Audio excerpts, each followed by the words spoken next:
Greetings to all and welcome to another of our monthly Q&A sessions with Jim McCarty. My name is Jonathan Tong and I'm facilitator for the Seattle Law of One study group. We can be found in the list of study groups of the L&L Research website shown on your screen.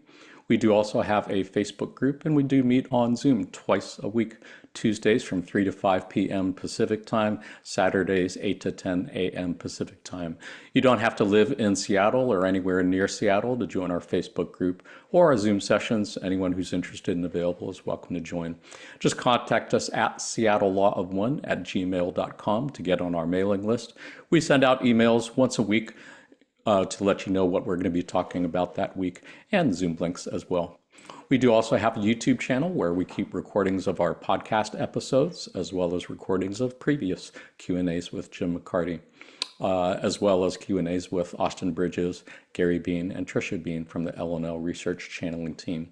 Just go to our YouTube channel and hit the subscribe button if you'd like to get notifications when we upload new videos, and contact us at seattlelawofone@gmail.com if you'd like to join in on any of our Q&As. Otherwise, we are blessed once again to be joined by our good friend Jim McCarty for some informal conversation, questions and answers about the Law of One and how to live it. How are you doing today, Jim? Doing well. Got all the flowers in my garden planted. Rains have come down and flowers are jumping for joy. Oh, so nice. What are the average temperatures like in Louisville these days? Yeah, these days are highs in the low 80s, mid 80s, and lows in the high 60s, low 70s. Wow, sounds beautiful. Well, thank you for taking time out of your gardening and all the other things you do to be with us here today. I do see a few questions in the chat window, so I'm just going to go ahead straight to the questions there. And I see that Juliana has two questions she'd like to ask. Would you like to go ahead, Juliana? Yeah, please. Hi. Hello, Jim. I have spent so many hours of my life listening to your voice, and it's lovely to connect with you. I have two questions. One is, as a fellow gardener, I'm sure you can relate to this. So I'm finding the invasive bugs and plants, will come, and you see these vines that are taking down trees in cities and things like that. And then like the spotted lanternfly. And personally, I'm like, I'm not going to kill anything. I'm not going to rip any plants up. I'm not going to stop. Like that free will for me is there. But I was just re-listening the other day to the Raw Contact, and the free will from dimension to dimension of the filtering of the Orion group coming in. You know what I'm talking about? Does that apply to this, where it's like, I'm not encroaching on their free will if I pluck them off of my other plants because I'm third protecting a second density entity? Does that make sense? Sure. I mean, you've got to weed your gardens. There's different kinds of weeds around. Some of them are animals, bugs, but I don't do anything about the bugs. I don't have that big a problem with bugs, so I'm fortunate there. Right now, we have the 17-year cicadas, and they are all over the place, millions of them, and they sound like a chorus. But there's nothing you can do about them. They'll come and they'll go. They apparently do feed on some tree leaves, but there's nothing we can do about that. I think you just have to go with the flow with some things and just give your best effort to keep the plants you've got alive, fertilize them with a regular fertilizer, mostly fertilize them with your love. And also, I think there are nature spirits around. All of those entities are in every person's yard. And if you invite them to join you in your work in your garden, I do that every morning when I walk out to get the paper. I thank them for being here and sharing the love and light of the Creator with me. I hope I can share it back with them. So I think that's a help too. That's beautiful. Thank you. That's beautiful to know. Can I ask a follow-up question on that? Jim, if you did discover that you had non-cicada insect pests that were in fact eating up the plants, any plants in your garden, would you use any kind of pesticide on them? I don't think I would. What I have right now mostly is deer like to eat my flowers. And Hmm. I protect my flowers usually by some sort of a netting. And Hmm. there is a deer repellent that's made out of putrefied eggs. Hmm. Um, but after a while, they seem to get used to it. It's sort of like salad dressing on a salad. Try to make a deal with them too. They never sign on the dotted line, but uh, no, I don't try to kill any animals that are here. If the birds or the deer or some bug wants to eat my plants, that hasn't really happened that much in the past. So I think I would probably just go along with that. I mean, It's probably the love and the nature diva. yeah. Nice. Thanks for letting me cut in. Julia, do you have follow-up questions or a second question to ask? Yeah. Short follow-up. Do you kill mosquitoes when they're on you? No, I don't either. And I'm like, oh, and my son's like, Mom, what's wrong with you? But I can't. Um, so my second uh, question is, I have to tell you though that I don't see many mosquitoes. So far this year, I've seen two. One was in my home somehow, so I let it rest on my hand as I walked outside, and then I blew it off my hand because they can't live inside. Flies and mosquitoes die if they're inside. They have to have fresh air. Beautiful. Beautiful. And my second question is about channeling. I listened to the Voices of the Confederation and realized that the conditioning was happening every time I meditated. That my head would tilt back, my jaw would feel super weird, and so I know that I can and I have by myself, but I don't really like the idea of doing that more by myself. And I don't really know other people who are into that. And so I was just wondering, like, if I have the capability, the clear capability to channel, do you feel like I need to lean into that, or it's okay if I lean more into my, I do other healing and other like telepathy and things like that. Do you think that channeling is something that if I have it and it's obvious and they're trying to communicate that I should? I think you need to know who you've got on the line. Oh, As Carla said, it's a crowded universe. And she said also that anybody can channel any of their guides, your male, your female, your androgynous, your higher self, and that's okay. She channeled the Holy Spirit. I was with her at that time when we were doing those, but she could do that by herself. She had a special relationship with Holly, she called the Holy Spirit.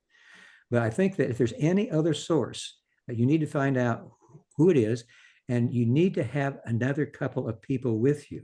We always discovered that there three was the minimum for any channeling. Excuse me, because that did two things. It gave you a universalized message that wouldn't be just for you. It's something that you could share with other people and be of service to them by sharing it. And it also protects the group. And Carla said that if you're channeling somebody and some source, you need to be able to challenge them in the name of whatever it is you live for and would gladly die for. For her, it was Jesus the Christ. So there might be various archangels or saints or concepts. It's a whole process. And I think it's on our website in 2008. I'm not sure exactly what you Google. I think it's channeling and then about us and then Carla. And then in 2008, she held her last channeling circle where she was teaching people how to channel. So she went through everything I've just said and a bit more. So it's something that you have to take very seriously. It's a crowded universe. There are lots of tricksters out there who like to use your energies, your light for themselves. So but if it's your guides, your higher self, you feel free to channel them. But you have to discover that. Thank you so much. I really appreciate it. Thank you for your question. Great questions, Juliana. Much appreciated. We got a question next from Dan, and then Aram, and then Christina. Go Hi, ahead, Jim. Dan. Great to be with you today. I had an interesting experience in meditation recently that brought up this question about love, which was, it came to me very strongly that the word terrible described it. So not synonymous with awful, but to me, it just meant in that definition, all encompassing, just including all of the most miraculous and beautiful things you can describe and experience, and also the inverse of that. And so I'm curious, as you've looked for love in every moment, as we're kind of obviously we're called to do by Ra and others, what your definition is of love. Well, my definition of love is basically it's what the entire creation is made out of. When the Creator created the creation, that the first desire was free will to know itself. And what it did then was focus through the power of love to create light, photons vibrating at various angles and speeds of rotation that creates everything that we have. Everything that we are is made out of light, but it is based in love. So I think that there is love in every moment. However, sometimes it takes a while to discover it. And this is a process of catalyst. Difficulties come into our lives. We don't understand what's happening. There's been a miscommunication. There's been a way of seeing things that are different for somebody else. And that is the catalyst that we use to find love. So the terrible things that happen to us can provide a great deal of advancement on our spiritual path. If we resolve those difficulties, use the catalyst with the love of our open heart, seeing each as the Creator. And this isn't easy, but this is the third density, and this is the way it works. But there is love in every moment, every situation. We just have to give the effort to find it. Okay. I have a quick follow-up question, if that's okay, Jonathan. Sure. Of course. And Jim? Yeah, thanks. So in terms of the definition that we've kind of been given, that we've inherited, which is kind of all the good stuff, all the beneficial stuff, would you side with that in terms of it being love, or would you include all of the experience, including the dark kind of thistly stuff? I think everything is love. Okay. Sometimes it's not discovered. It looks like it's a masquerade. Like I said, it Yeah. looks totally different. It looks opposite, but everything is based on love. I appreciate that. Yeah, I found the same. Thank you. Thank you. Great question, Dan, including follow-up question. That's what I was going to ask as well. Do you think, Jim, would it be fair to say that even the most heinous, horrific things we would describe as evil are love, just more distorted than perhaps others? Definitely. I mean, the service to self path is a path that is totally out of the bounds of what we see as love. They do not look at the energy center of the heart as being worthwhile at all. They want to separate and control from others. And that is a way the Creator can know itself too. And they give the Creator many ways of knowing itself that we can't in the positive polarity. But at some point, as they go into the sixth density, they've been through the fourth of love, the fifth of wisdom. Now they have to be able to blend them and to see that everyone is the Creator, not just them and those that believe as they do. So knowing that they want to get into a unity with the Creator, they change their polarity, they reverse it. And they don't have to go back and start over, because the power they create with the negative polarity is just as powerful as the power that's created by the positive. And so they become positive entities up until the mid-sixth density. And then the concept of polarity is given over. There is no longer any polarity, because it's been the tool by which everyone makes the journey back into unity with the one infinite Creator. Nice.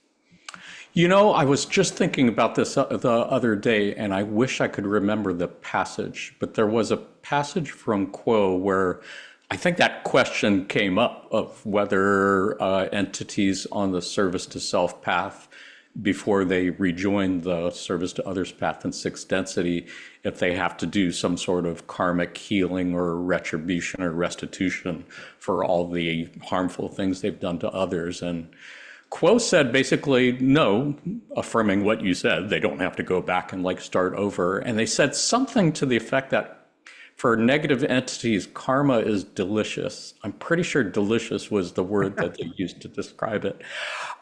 Any idea what they mean by that? No. I think it might have been a close sense of humor. No, Ra said that the Creator blinks neither at the light nor the darkness. So that's the way that the Creator gets to know itself in another way. And I think if you look at it, the negatively oriented entities provide a way for the Creator to know itself, as I've been talking about. And when they switch polarities, they become positive. And when you combine the two things, positive and negative, they may give the creator more ways of knowing itself than we do in the positive path. For sure. For sure. They have been deeper into the darkness and know extremes of both. Yeah, thank you for sharing. I'll have to go back and see if I can find that passage. I'm guessing it's just because on the service to self path, one, as an adept, I suppose, has to release any has to stop caring what other people think. So I guess the idea of doing things that other people think are horrific is actually great for them and empowering. If I had to guess, that's what I would guess. I'll get back to you on that one. If you find that, forward it on to me. I'd like to read it. I will, for sure. I'll write it down. Aram, did you have a question? Wanted to ask Jim? Yeah. Hi, Jim. Thank you for being here. It's good to be with you. My question is about the law of squares. So this came up in one of our reading groups. Do you think the law of squares applies similarly to gatherings like our meditations on Zoom, or does it require that people gather in person? No, I think it would apply to both gathering in person and gathering on Zooms like this, because we are communicating with each other from our hearts, and that's the important thing. And so I think the law of squares is whenever you're together in whatever form, interacting with each other like we are now, it does apply. Okay, thank you. Thank you. It's a great question. Yeah, I think the question has come up before also of whether the law of squares applies to people meditating at the same time, even if they're not geographically in the same place, or if it applies equally to people who are meditating from Mother Earth at some other time of day. I think we asked you that question before, and I'm pretty sure you answered it, but for those of us who don't remember, any thoughts on that part? Every night, I continue having the Gaia meditation, usually at 7 o'clock, but in my time, Eastern time. But it doesn't matter where you are or what time you do it. If your intention is to join, then it's the same as being there. Nice. Yeah, a really great thing to know, and cannot encourage enough for people to join that meditation at some point. The Gaia meditations, I believe, were something that Jim, you, and Carla started back in 2001, shortly after the 9/11 attacks, and have been continuously doing since then to pray for world peace and fourth density and all that good stuff. And folks, if you go to the L&L Research website, I believe in one of those tabs, you will find some more details and backstory on the Gaia meditation. Daniel or Curtis, did you have a follow-up question? Yes, on that what mentioned about you didn't have to be there for the square. Remind me what Ross said when they asked him, when you got the calling from the other galaxy, did you go there? No, we just sent them love and light. I was like, so it's the same thing. Yep. That was just a comment. Thanks. Beautiful background you got there. Indeed. Thank you, Curtis. Thank you for sharing that. Christina had a question next, and I believe it was Ed and Curtis after that. Christina, do you want to go ahead and ask your question? Yeah. Hi, Jim. It's good to see you. Good to see you. I have a question about white magic. I've wanted to integrate it into my ritual, but I'm intimidated by it. So do you have suggestions for somebody that is new to it? Was it the LBRP is very overwhelming to me. So do you have something for someone like me that can start out simple and kind of get into it? And do you have any resources you might recommend? I think you're talking about the banishing ritual list or pentagram, right? Yeah. Well, I think that studying that and taking into account what each of the archangels is about is a way of looking at what our creation's made out of. And that when you are using that ritual or thinking about what it means, that it is something that you can inculcate into your own being and awaken those powers of the east and west and north and south. And then in your own daily life, you can be able to see something that is occurring that maybe you would not like to have occur, and you can send it love and light. And by the power of your choice to do that, You are creating changes in consciousness at your will. And that is the basic definition of white ritual magic, changing consciousness at will. But in order to do that, you need to know a little bit more about earth, wind, fire, and water, and the various archangels that are associated with the directions, and just meditate on them. So you can see that how you have those qualities within you, how we all do, but you want to use them consciously and for a positive purpose. Are there any resources that you're aware of that might help me kind of explore those concepts more? Not to my knowledge. It seems like years ago there was a book that I read that was helpful, but right now I'm not remembering the title of it. It's been a long time. Okay, thank you. Well, thank you for your question. Good to see you again. We've talked about it in our Zoom groups a couple of times, Christine, and if you email me or message me or something, I think I might be able to find a couple of book recommendations, or at least one. Probably the one that Jim is thinking of by Butler. Yes, W.E. Butler, the magician, is Yeah. Butler. That's it. The magician, his something or other. Yeah, W.E. Butler. Check that out. Yeah. I'm blanking on the whole thing too, but I can get back to you on that. Grace, did you have a clarification question or follow-up? Thought I saw your hand up. A resource for Christina, but I'm going to DM her. Thanks so much. Much appreciated. How about Ed? Question from Ed, and then Curtis, and then Christy, and then Stephen. Hello. Can you hear me all right? Yep. Sure, because my mic's normally rubbish. Okay, so I've just kind of started trying to learn how to channel. I'm like going through the process, kind of learning how to channel Confederation sources. And I had a bit of a weird experience the other day.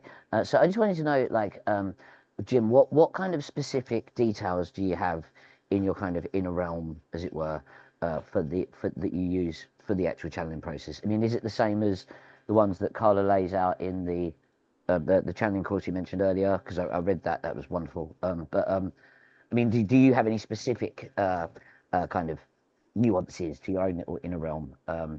That was kind of really kind of what I was getting at. And then from that, kind of how you actually experience the interactions with them through your screen or however you specifically do it. Well, Carla had a specific technique of tuning herself so that she would be able to channel her highest and best nature, give it to the channeling source. And it was a series of prayers and visualizations and speaking to the Creator, inviting her guides to help her. But the most important thing was that whenever she did get back into the living room to do the channeling, she always challenged in the name of what I said before, whatever it was that would she would be glad to live for and to die for. So this is the way that she did it in a group. Now, are you channeling in a group, or who are you channeling, or who do you think you are channeling? I'm channeling in a group.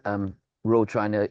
I've been asking for conditioning from Latos to try to actually kind of connect to Confederation sources.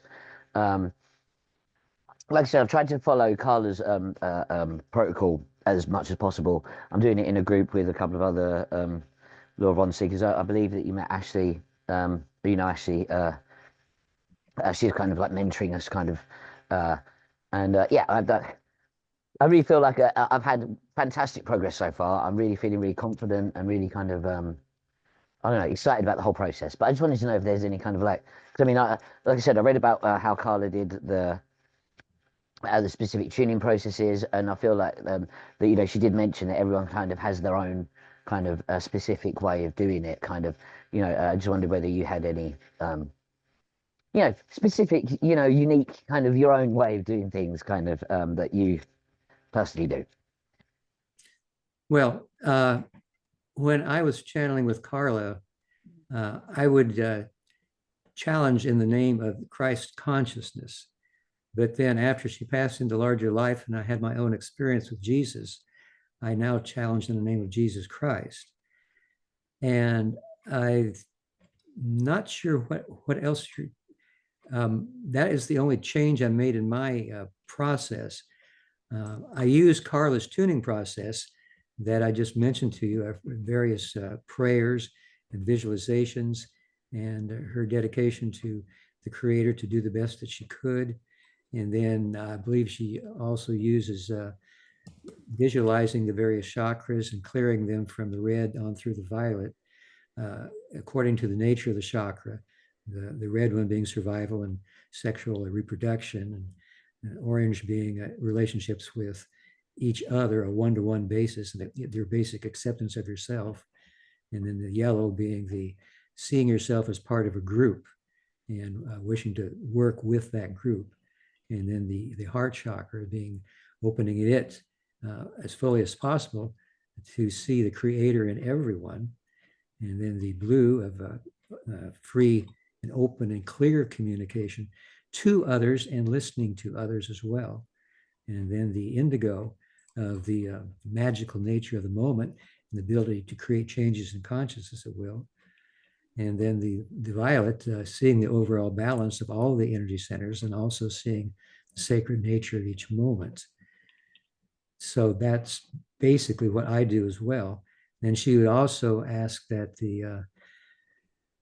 the forces of light help her to see more clearly her own journey, and if there are any problems in that journey, that she could resolve them to the best of her ability at that time. So that's basically what I do now. Did you have any follow-up? Well, yeah, the only other part of the question, I mean, forget about the rest of it. Like, this is the main thing I wanted to ask. Was how you experience them. I mean, how you actually interact with them, actually kind of during the channeling process. Well, usually my experience is that I ask for those of Quo to come to me, and when they are ready, and then I just feel their presence. And there's really no way I can describe how that is. It just feels like I've been joined by a higher energy. And then I begin the challenging process. And after they've gone through my challenges 3 times, just like Carla did, then they usually say, now you're free to speak as you will. And so I simply begin speaking. And most of the time, my experience is that I get word by word, or sometimes phrases by phrases. Carla and I think one of the other members of our group now get what they call concepts, balls of concepts. And Carla would unravel the ball of concept and try not to give it her own flavor, just speak it as clearly as she could. But the Confederation has always said that if you do feel that it is coming to you naturally, and it's something you're aware of, that your own journey is worthwhile. So Confederation has always said that 70% of the contact would be them, and 30% would be our own experience that gives validity to our own journeys. So that's basically the way I look at it, and the way that my channeling comes. But like I said, and I also wanted to mention, Carla said she never thought she got the ball unraveled completely. There's always more that she missed. That makes perfect sense. I mean, when I've had astral projection experiences in the past, that kind of communication via little bubbles of thought with everything kind of wrapped up is something that I've experienced before. So I completely kind of get that. And what you said about the kind of 70% us, 70% them, 30% us, that makes sense why kind of you can always tell that it's Kuo, but then every different channeler has their own little tiny flavor that they add. You know, I think that really helps. Thank you ever so much, Jim. And can I just say, real honor to finally meet you and speak to you. You're a real inspiration. Thank you. Thank you. Thank you, Ed. Curtis, did you have a question you wanted to ask?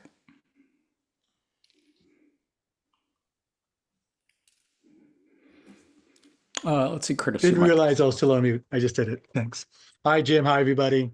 Glad to be here. I have a question. So I heard about the Monroe Institute from One and everything, but in Josh's group, somebody sent a video about a month or two ago about the gateway process from the Monroe Institute. Started listening to some of their channelings. Are they channeling the Confederation? I Do you don't know. know?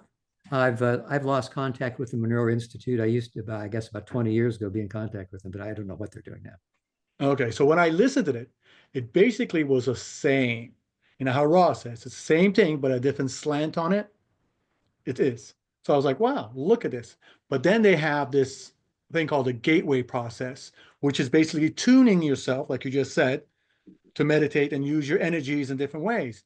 Is anybody familiar with that gateway process? Yeah?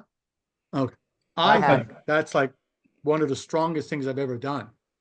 Okay. When I appreciate the question, Curtis. If Jim doesn't have a particular response to that, I think I'll move on to the next question. Did you have anything you wanted to add to that, Jim? No, I'm afraid I don't have anything else. Oh, okay, so you don't. Okay, cool. Sounds good. Thank you. I got a question from Christy and then Stephen. Thank you, Jonathan. Hi, Jim. What an Hiya. honor. My question is about the parameters of graduation and polarity, moving into that 51% to be eligible for harvest. Is that a requirement for movement from each density to the next or each octave to the next? Or knowing that through the frame that of the first distortion being free will, can we simply just make the choice in and of ourselves in our hearts to say, no, I want to move to fourth density and have it just be that simple? Does that make sense? Yes, I think I understand what Okay. you're saying. I think what we need to do is desire to be of service to others in any way that we can, every opportunity that ever comes our way, and do our best. I don't think we can ever take our own spiritual temperature, as Carla used to say. All we can do is make an intention, set an intention. And then if we are able to do that at least 51% of the time, then we will very likely be able to be harvested or graduate into the fourth density of love and understanding. But it's not something that we can know right now. We can't, we just have to have faith and then exercise the will that we can do it if we just set that intention to be of service in large ways, small ways, ways we never thought were possible. Just be aware that you can serve at every moment. Beautiful. Thank you. Thank you. It's a great question, Christy. Any follow-ups on that? Good. That's good. Before we go on to Stephen's question, I did want to note we've had a couple questions come up about channeling, and Michael was nice enough to put in the chat window a recommendation of the channeling handbook that Carla wrote more than a few years ago. You can find it in the library at LNL Research. If you go to the LNL Research website that was up on the screen at the very beginning of this video, click on the tab up top that says library, and if you look in the library, you should see the channeling handbook, along with all the other publications available from LNL Research. If you want to buy a print copy of it, it's always a nice way to support the work of LNL Research, but you can also download for free as PDFs, because that is part of the mission of LNL Research, to make all these spiritual teachings free for everyone, which is a pretty cool thing. I think I saw somebody had their hand up. Did somebody have a follow-up question on something? If not, Stephen, did you have a question you wanted to ask? Yes. Hi, Jim. It's great to be here with you again. My question is, have you ever had a past life regression? And if so, have you received any insights that you could share with us? Thanks for spending your time with us today. No and no. I've never been able to be hypnotized, and neither was Don. Fascinating. I believe Andy has no follow-up questions on that, Stephen? No, that's great. Thank you. Yeah, would be interesting to see for sure. Andy, did you have a question? Yeah, just the simple form of the question is who are you? as in who are we? Who is Jim?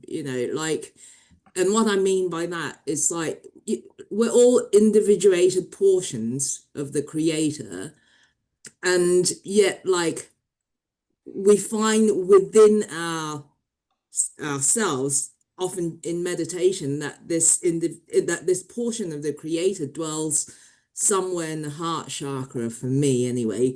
But then there's all these other aspects of the self that sometimes contradict, sometimes are in agreement, but it feels like these other aspects aren't really the creator feels to me like just the thing that's observing it all happening. And then there's this entity called Andy or Jim or Jonathan. Like, who is that? Well, that's a very good question. And I think that's what we're here to discover. As we get older, we add more facets to our being. And even to start with, Ross suggested we're all unique portions of one infinite creator. So what we do in the third density is try to discover more of what that is. The veil of forgetting is between our conscious and subconscious minds and keeps us from knowing everything. But now and then we might get some hints or clues by the way we react to a certain situation, find out something new about ourselves, that we've grown through difficulties. I think that that is really why we're here. And you have a cute little kitty wandering around behind you. So that's my basic response is that we're here to discover that for ourselves. And our process of evolution as spiritual seekers of truth is to discover more facets of that. We're like a jewel with many different facets. And sometimes we are no longer something we were before because we've grown. We've gone beyond a way of looking at life. And we just keep growing and growing. And eventually, if we keep our heart open and keep trying to serve others, we'll discover that we've been able to be graduated into the fourth density. And then we'll see a lot more about ourselves, but we will continue learning more about through all the densities that we are a 360-degree being, eventually, just like the creator. And eventually we will become the creator in the eighth density. And everything will coalesce into that unity. And then it will all start all over again. What a beautiful question. Andy, did you have any follow-ups on that? No, and thank you, Jim, but I'm still really confused. But thank you. Well, this is a density of confusion. Yeah, exactly. Welcome to third density. Yeah. Just keep working on it. Just keep working on it. That's what it's for. Welcome to third density. Here's your I am with stupid t-shirt. Well, Carla said we're all bozos on this bus. Yeah, indeed. Jim, all those attributes that Andy was referring to in her question, the things that seem to go with that entity we see when we look in the mirror, is that what refers to as the personality shell? Right. What seems to be our personality in this incarnation? Personality shell, and sometimes they call it the ego. I don't usually use the word ego because Ross said that they couldn't deal with that. It was just too distorted. So personality shell, I think, is a good way to look at it. Haven't seen it anywhere else. Thanks. Andy, had a follow-up? Yeah, I mean, we don't have time now, but I'd like to throw this question out to anyone, maybe on YouTube, maybe you're in this meeting. If you've got any ideas, I'd love to know. Thank you. Yeah, bring it up at our next Zoom session. Would love to talk about that. It's a great question. Worthy of an hour-long discussion for sure. I believe Adam had a question.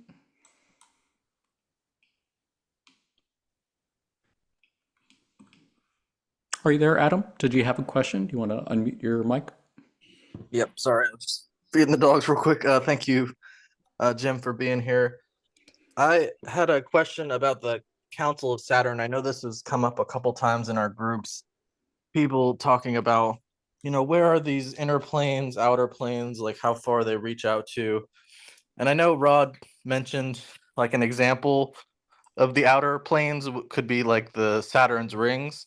And I know this is very transient, so if you don't know, I totally understand, and I could care less to know, but I think it'd be a cool question to get answered from your perspective, Jim, if you see the outer planes like reaching to like Saturn in our galaxy or outside of the sphere, outside of space-time, or if you could just give any thoughts on what your perspective of the inner planes and outer planes and where they may reach physically in our solar system.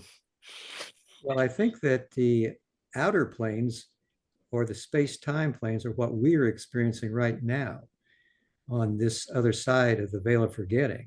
And it would be the inner planes, the time-space planes, the metaphysical or spiritual planes that would be more likely to be connected with Saturn in the unity of the Creator.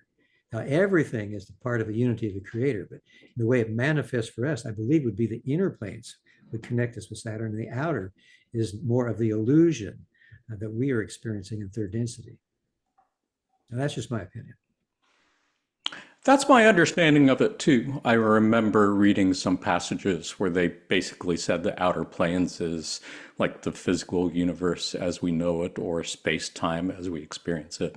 And the inner planes is more the metaphysical universe that's kind of beyond our senses and as referred to as time-space. I believe that's true. Did you have any follow-ups on that, Adam? It's a great question. No, my mind's kind of blown right now. I didn't think of it like that.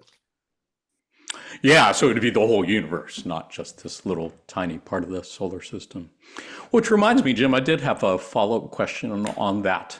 I think up until fairly recently, I had thought the Council of Nine's jurisdiction, as it were, was just planet Earth, that they were really just guardians for planet Earth. But I think I ran across a passage not too long ago where they said that well, now I'm wondering if it was the Council of the Guardians, but I think I saw something that led me to conclude that the Council's jurisdiction is like our whole solar system, not just planet Earth, which would explain why they would seem to be in the rings of Saturn as opposed to somewhere in the Earth. Do you have an idea of whether the Council's jurisdiction, shall we say, is just planet Earth or a whole solar system or more? I believe it's the whole solar system. Now, I don't know of any particular source that says that, but to me, it would just make sense. Why concentrate just on planet Earth? Right. Right. Yeah, I'll see if I can find that passage and send it to you, because I think that was fairly recently that I saw it. I don't think I'm seeing any other questions in the chat window. Am I missing anyone? Christina? Just sent one. I did have one if we have time. Yes, and I think Elaine has a question too, and we have time for both. Okay, Right. I'll try to make it quick. So Jim, you may have insight into this, probably transient as well, but it's just a curiosity that I have about fourth density. Is fourth density, since we're in it, are we embodying it more in mind than it is this physical change in the world that we see? And I know at some point Ross said that fourth density entities will have to learn how to hide or shield themselves from third density. So in my mind, I'm like, logistically, how does this happen? At some point, does Earth become empty of third density? Logistically, how's this happening? Yes, Ross suggested that the end of the 75,000 year master cycle is somewhere between 100 and 700 years from that time in 1981. So they couldn't say exactly when it would end because our population is too volatile. But when it is over and everyone that can graduate to the fourth density is in the fourth density here on planet Earth, that there will not be a third density for a certain period of time in order so that the new fourth density inhabitants can learn how to do what you said, as shield themselves from being seen by a third density being. Because if third density beings could see there was a higher density, then they would know there was something spiritually to do in their lives, and that would make it too easy. So it's something that has to be discovered. And most of the people on planet Earth seem not to have discovered that. There are very few awakened entities. So if that isn't discovered, it's very likely that most of the population, as Ross said, would have to choose another third density planet to try again. but eventually everyone would be able to do that. It just might take a while. So theoretically, from that perspective, our population will dwindle here on Earth. Do you think that that's accurate? Because as third density beings are leaving, well, I guess more fourth density beings will come to fill in the gaps. Well, I think our population is likely to keep growing because by seniority of vibration, as long as there's a chance for a graduation or a harvest, those who have not made it after, Ross said that everybody that drops their body from this time on, this time beginning at the raw contact about 45 years ago, would be able to discover that this is a fourth density planet, and that, let's see, and then there are also other entities coming here that have what are called doubly activated bodies. So they're increasing the population. They have made the graduation on other third density planets. And they see all the problems we have here as a great way of being of service to others. So for them, it's like food for growth. And so they're incarnating too. So I think our population is likely to keep growing until the very end of the master cycle. Yeah, I appreciate the clarification on that, because I think that question came up a while ago also, because I was certainly of the thought that, does that mean there's going to be some massive catastrophic quick die out of the third density population? And Jim, I think you said at that time, and I think you're saying it this time also, that no, that's not necessarily the case. It could just be a gradual phase in as those who are wired for third density just stop being born, the ones who are here die out, and increasingly dual activated, increasingly more wired for fourth density entities will be born. Is that what you're suggesting, that it could be a gradual phase in, phase out? Right. Are you there, Jim? Not. Yes, I said right. Oh. It was a short answer. Oh, thank you. I wasn't going to repeat you. Oh, thank you. I see 3 hands up, Raquel, and then Tat, and then Julianne. Do you have follow-up questions wanted to ask? Maybe had one too. Yes. Yes. Hi, Jim. Hi, everyone. Thank you, as always, Jim, for being here. I do have a question about Earth and the transition in the light. Okay, so we spoke in group earlier this week, and I understood that Earth is is technically first density, but Earth's consciousness is in fourth density because Earth has received more light. But do we know how that happened? Like just positioning itself? How is it like, why is Earth's dense consciousness fourth, even though it's technically a first density planet? How did it position itself to receive that light or get that light or receive that level of consciousness? Well, actually, Earth is like every other being. It goes through the process of first, second, third, and fourth density. So it is all of those things now. Ross said that the Earth is the fourth density, but the population is scattered between I guess they were saying the orange ray of self to self. Some people have regressed when they see and feel the energies of the fourth density engulfing planet Earth. And some people are still in their hearts and they're ready to make the graduation. But the planet itself has been fourth density for quite some time. I think they said at that time it was since about 1935, the planet has been in the fourth density. Okay, And so Jim, go ahead, Raquel. Is it like the population, or is it Earth just in the pathway of receiving light now, like moving from like a darkness into where it can receive light frequency? You know, when we keep saying Earth is in fourth, like, and I say it too, it's not clear in my mind how and why, it got there basically. So from your explanation, it's like the people, the planet, the positioning, the evolution, it's kind of like a combination of all that. Is that kind of what you're saying? Basically, Mother Earth is conscious and she loves her children. But sometimes her children aren't aware that she is conscious and they treat her poorly. Yep. And there are difficulties that come with that. There are, as I said, the fourth density vibrations have engulfed this planet for quite some time and are becoming more intense. And in order for Earth and her population to move into the fourth density, these difficulties that are like anger and separation and wars have inculcated the surface, the crust of Earth with this anger.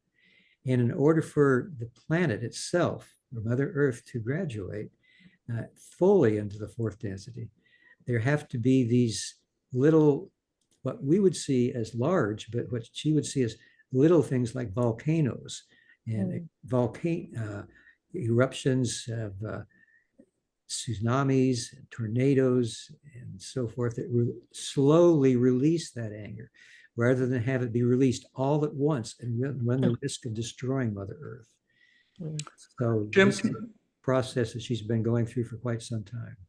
Yeah. Jim, would you also say that transition in fourth density has to do with what Ra and Kuo have referred to movement along that galactic clock face, where probably the main reason that Earth is being engulfed in fourth density light or vibrations is because the planet itself has moved into some part of space-time or time-space where they are being bombarded, as it were, by fourth density vibrations that they weren't receiving before? Right. Don referred to it as the galactic clock. We're moving through it. And right. Yeah. And I guess started back in the 1930s, you said? 1935, I believe, because at the time of the raw contact, they said it was 40 years ago. Yeah. Yeah. Great question. Thank you. Folks, I am looking at the time and realizing we are like in the last 10 minutes of our hour. So I did see that Todd and Juliana had questions, but I also saw that Elaine had a question she's been waiting to ask for a while, and I'd like to make sure she has a chance to ask her question. So Todd and Juliana, if you have quick questions to ask, go for it. Todd? Follow-up questions on the subject? It's actually a follow-up question about the dual bodies because we had that last time. Hello, everyone. Sorry, I didn't say hello to everyone. And more or less, I was wondering if like the dual body activation force and third density is happening. Is that so like the third body still in the like not choosing and want to reinforce like the harbors and the fourth density body reacts for the four density harvest, or how is that this dual body combination, like you experience four density, the first four density process in order to see in which direction you, or how is that happening? Like what does exactly mean to have the dual body to be harvest? Well, the dual and thank body, you, everyone. The dual activated beings have already made the harvest on other planets. So when they come here, they also go through the veil of forgetting. But they have this urgency or this sense of being more of service to others right away than the normal person who is just incarnating as a third density being. So they usually have different ways of looking at the world around them. Carla noted that they've been called crystal children or indigo children, and they are finding ways of being of service to others that have not been thought of before. And so they will also, Ross said, go through the same process of their bodies dying after the end of their incarnation. And then they'll move back to, well, they'll be here on planet Earth as fourth density beings. It's a great question. Thank you, Todd. Thank you. Juliana, did you have a follow-up question? Yeah, and I'll try to make it brief. So I have wondered if the dual activated third and fourth density beings, if an example of that are these nonverbal autistic children who don't necessarily have control of their body, and they have described themselves as like having a light body and a physical body, and they've described that. Do you believe that these are dual third and fourth density bodies, or is that something different in your opinion? I think it could well be. I do not know that for sure. But if Okay. you're familiar with the telepathy tapes to deal with autism, these beings are very advanced. They can they can tell you what you're thinking.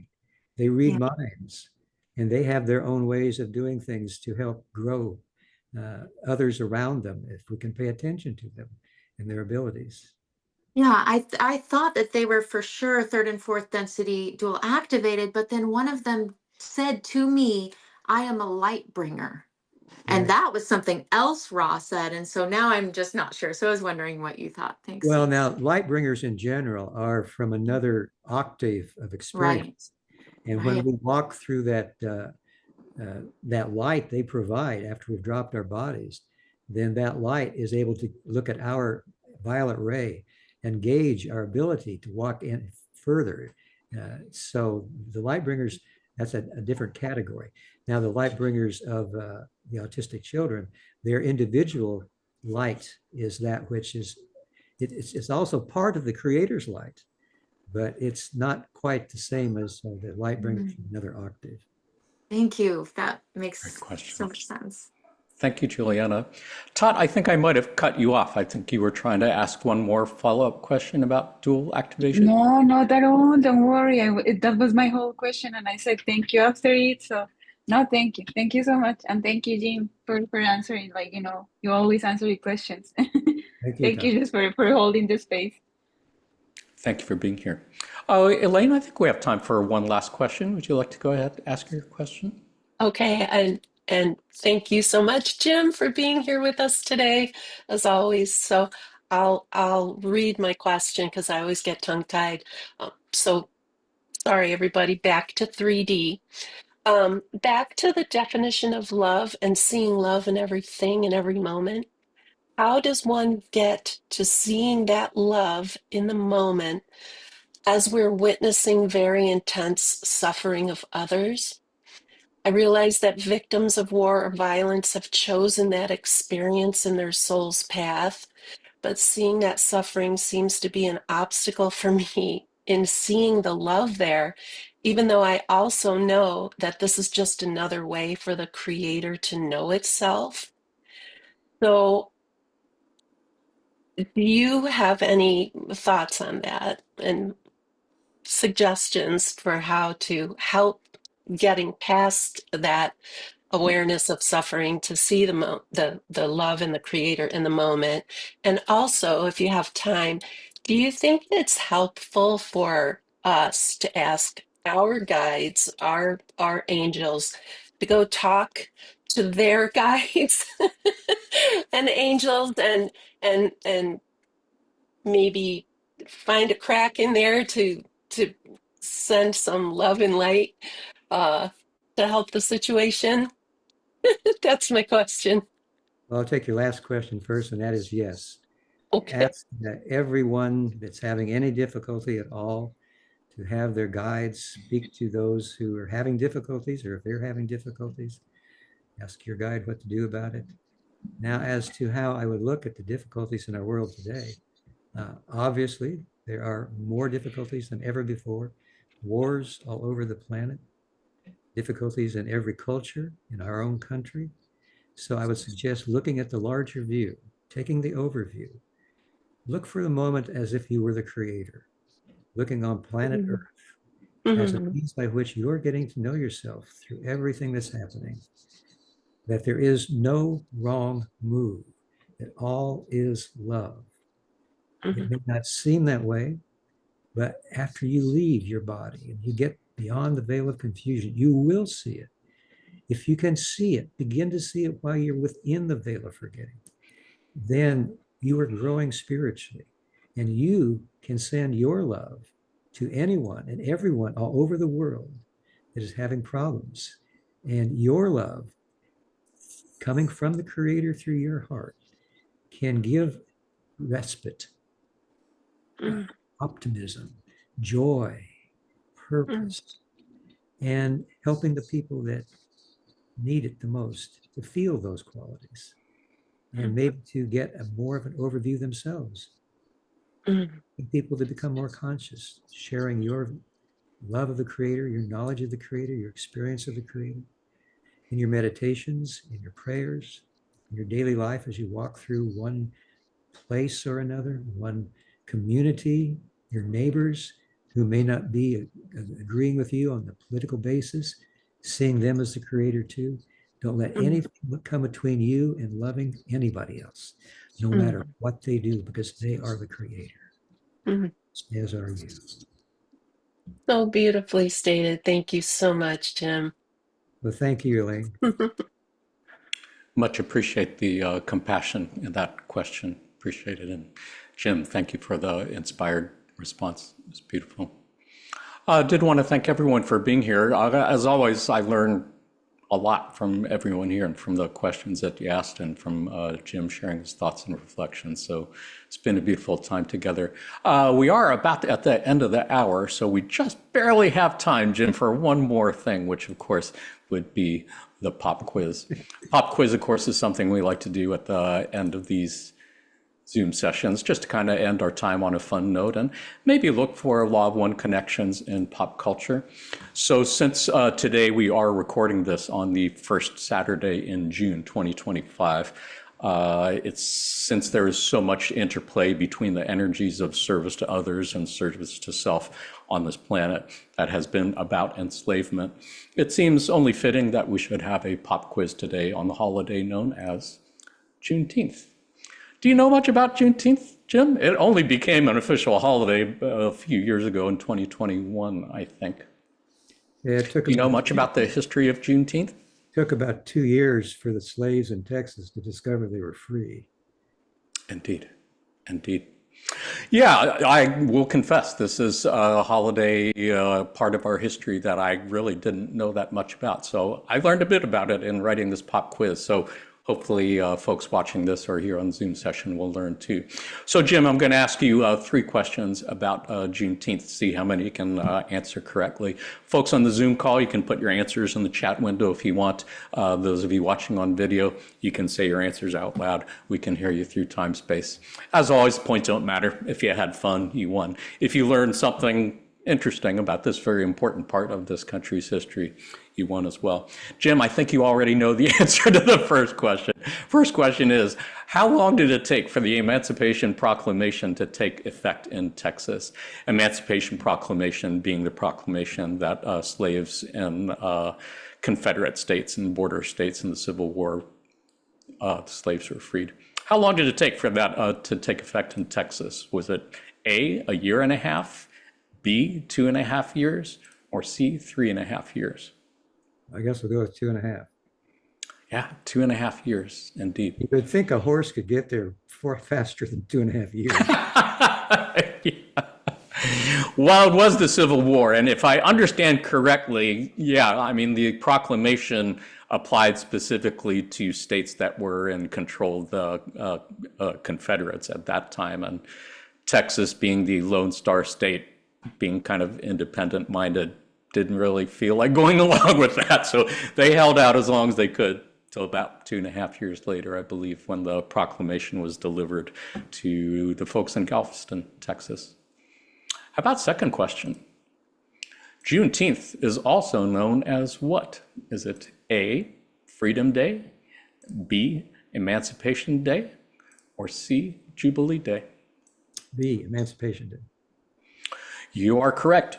It is actually B and A and C. It's known by all of those names, and I believe other names as well too. So I mean, I couldn't have missed.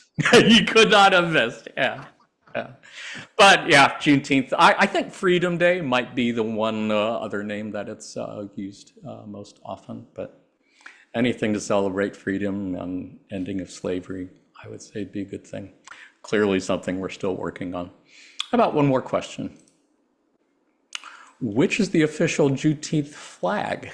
Is it flag A, flag B, or flag C on your screen? I'd go with B, Juneteenth. Yeah, it's beautiful. The correct answer, in fact, is A. And I only learned this 2 days ago when I was writing this quiz. I don't think I've seen this flag before. This is the first time. I haven't either. No, but I'm going to start using it more for sure. Yeah, the red, white, and blue colors represent the American flag. It's a reminder that the slaves and their descendants were and are Americans.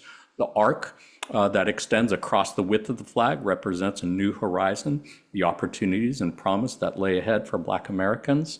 The star in the middle represents both Texas, the Lone Star State, as well as the freedom of African Americans in all 50 states. The burst around the star is inspired by a nova, a term that astronomers use to mean a new star. This represents a new beginning for African Americans. And the date, of course, marks the day that enslaved African Americans in Galveston, Texas, learned that they were freed 2.5 years after the Emancipation Proclamation. Indeed. Beautiful flag. Yeah, and it's just funny how, this whole concept of enslavement, which is so key to the service to self path, has made itself known in this country and all around the world in this form of slavery. Clearly something that we're struggling with. I did want to mention a video recommendation for the video documentary called 13th. You haven't seen this, have you, Jim? You're not familiar with this, are you? No. It came out a few years ago. It was on Netflix, but the folks at Netflix made it available for free on YouTube. So if you look it on YouTube, it's directed by Ava DuVernay, who directed Selma and Wrinkle in Time. And it is basically stating the case that although the 13th Amendment officially abolished slavery, there was an exception in it for those who were prisoners in prison for crimes. And so it's really just stating the case that slavery never really ended in the United States. It just morphed into a more socially acceptable form, which is what we know as the prison industrial complex. And it is a great documentary, highly recommended for everyone. Jim, as always, it's been such a pleasure and a joy. I have a question. Yeah.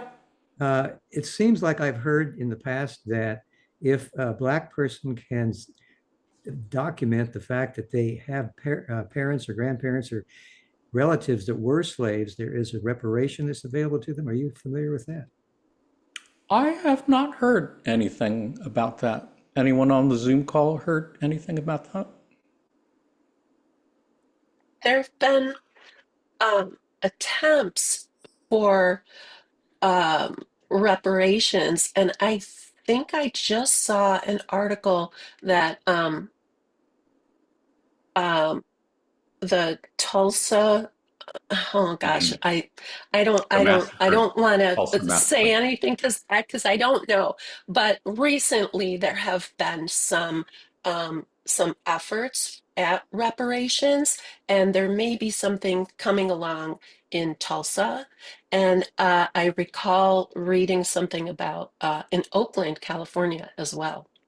So I think if you just Google that, it'll come up. And it was very recent, but I don't know the details, so I don't want to misspeak. Thank you, Elaine. And thank you, Jim, for raising that point, for asking that. I think all of us have a part in helping to heal the karmic bad karma that has come through so many years of enslavement. It reminds me, I think Ross said in 8312, at the present space-time condition, the condition of well-meant and unintentional slavery are so numerous that it beggars our ability to enumerate them. It still continues to this day in various ways, unconsciously. When we were living in Cumming, Georgia, well, outside of Cumming, Georgia, we'd go into town on the weekends, and the KKK would be having little rallies, and grandmothers would have their caps off with their grandchildren. They're celebrating being members of KKK. Yeah, to this day still. Well, thank you for being here, and thank you everyone for helping us learn and grow better to hopefully grow out of this. Jim, as always, thank you for being here. Did you have any last thoughts, reflections wanted to share with folks before we say goodbye? Well, I want to thank everybody for all the questions. You give me a chance to think about more of how the raw contact and the law of one applies to everyone. And I thank you for your questions. I hope I gave you some answers that spoke to your heart. I think we need to speak to our hearts and from our hearts and let that connection of our hearts join us together more and more all around us in the community we live and our neighbors and so forth. So thank you for being a part of my spiritual journey. And I love you all. Thank you for letting us be part of your spiritual journey and for being part of ours. Thank you, Jim, for all you've done and continue to do in service to others. To all the friends at L&L Research, thank you for all you've done, continue to do in service to others. To everyone who took time out of their busy days to join us on the Zoom call, thank you for all you've done and continue to do in service to others. And to you who are watching this on video at some other point in the near or distant future, thank you for all you've done and continue to do in service to others. We are sending you our love light, and we are receiving yours. Until next time, in the love and light of the one infinite creator. Adonai. Namaste.